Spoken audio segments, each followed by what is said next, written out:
everyone, I'm Casey Unhu, a program manager on the .NET and Visual Studio team at Microsoft.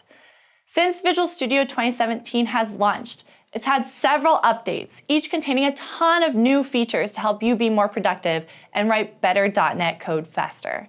Let's take a look at some of those today, right now. Here I have a simple class library inside Visual Studio 2017 that just helps me organize my different bike workouts. The first thing you'll notice are all these errors on the left-hand side from my different source control markers. If I investigate this by hovering over, I can see that Visual Studio recognizes that I've hit a merge conflict. If I press Control Dot to access all quick fixes and refactorings that are available, I can see that Visual Studio 2017 now supports resolving merge conflicts. You can see my different changes in here, and I can choose which or both I want to take. And with a simple click of a button, I've now applied it. I now want to quickly navigate to a different file to check things out. To do this, I can press Control-T to access Go to All. Go to All allows me to quickly navigate to any file, type, member, or symbol declaration from a single location.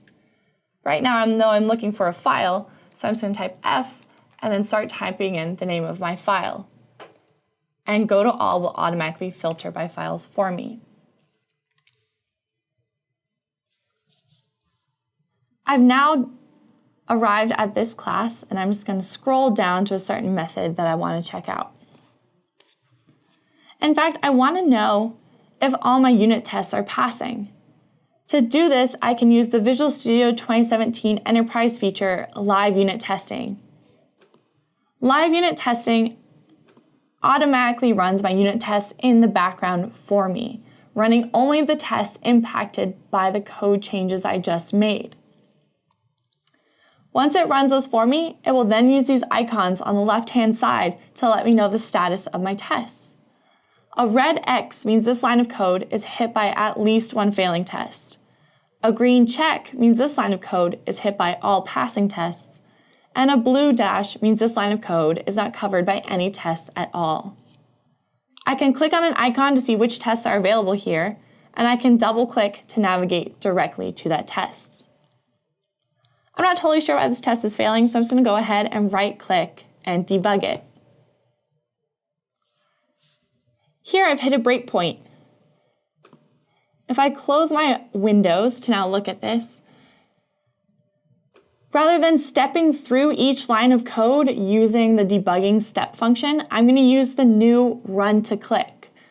Run to Click lets me hover next to any line of code and see a green play button, and I can choose to run my execution to that point. So I'm just going to go ahead and hover here and press. As the debugger was running through my code, it encountered a null reference exception, and it lets me know with the new exception helper. The new exception helper in Visual Studio 2017 puts the most pertinent information at the top level. So for example, here I've thrown a null reference exception, and so it's letting me know what exactly is null. And it even goes so far as to let me know in a dotted chain of expressions which expression is null. So in this case, it could have been today's workout or notes that was null, and it's letting me know that it's notes. So I don't have to go back and start a new debugging session to figure out more. I can now stop debugging. Now I want to investigate why notes is null. So to do this, I'm going to quickly navigate to notes' definition by pressing Control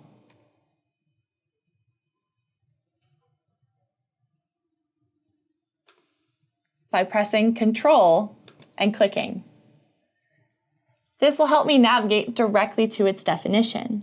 From here, I can see that I never check that notes is initialized or not null.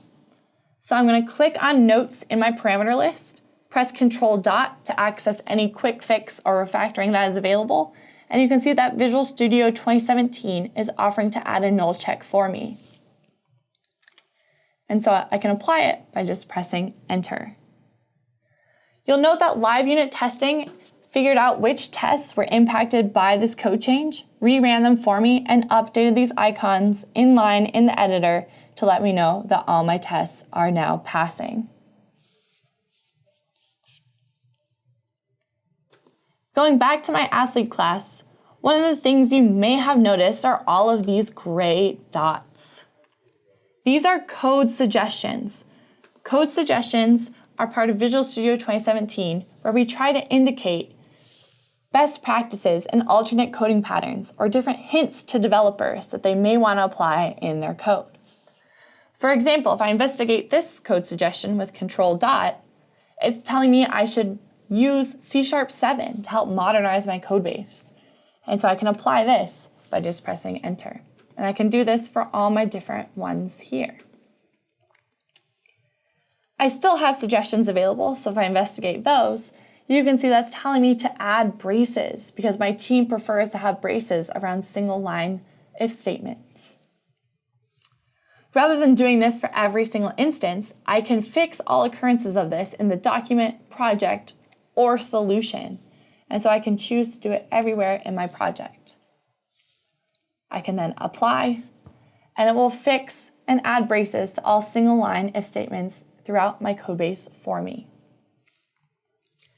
Now I want to navigate back to the original file I was in. So I'm going to press Control-T, type in my file, and it's Tweet Helpers to navigate directly there.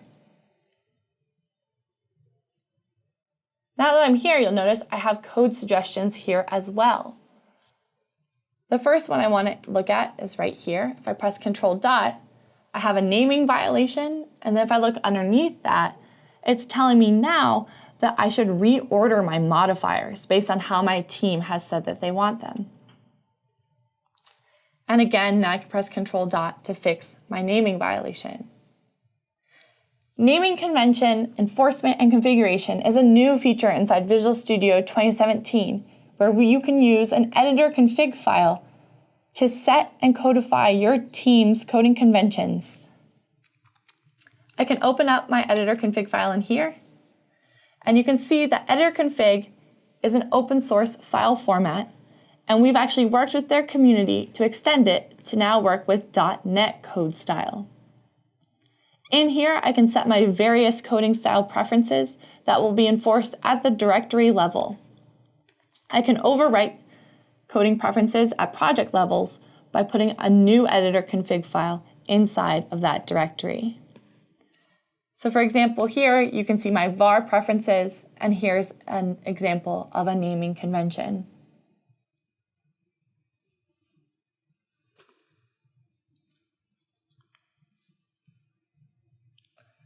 Another thing you may have noticed was when I was in the athlete file, I had a file banner at the top, but I don't have one in my Tweet Helpers class. Rather than having to work and cut and paste my file banner all across my code base, I can just, again, use Control dot, and there's now an option to add my file banner to this file as well, to keep consistency across my entire code base.